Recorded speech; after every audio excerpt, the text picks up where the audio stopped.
السلام علیکم بچوں، آج کا ہمارا عنوان ہے حضرت محمد صلی اللہ علیہ وآلہ وسلم اللہ تعالیٰ کے آخری رسول۔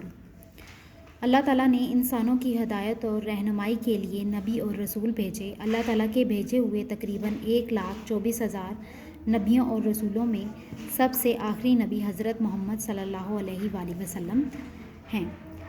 اللہ نے نبی اور رسول بھیجنے کا جو سلسلہ حضرت آدم علیہ السلام سے شروع کیا وہ آپ صلی اللہ علیہ وآلہ وسلم پر ختم ہو گیا۔ حضرت محمد صلی اللہ علیہ وآلہ وسلم کے بعد اب تک نہ کوئی نبی آیا ہے اور نہ قیامت تک آئے گا۔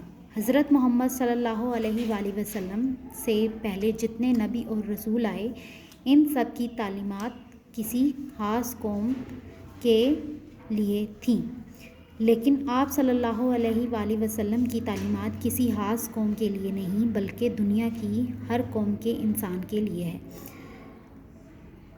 اللہ تعالیٰ نے حضرت محمد صلی اللہ علیہ وآلہ وسلم کو رحمت العالمین بنا کر بھیجا ہے۔ رحمت العالمین کا مطلب ہے تمام جہانوں کے لیے رحمت۔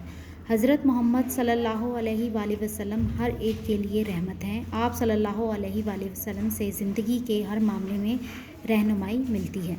ہمیں چاہیے کہ ہم زندگی کے ہر معاملے میں حضرت محمد صلی اللہ علیہ وآلہ وسلم کی تعلیمات پر عمل کریں اور دنیا اور آخرت میں کامیاب رہیں۔ شکریہ۔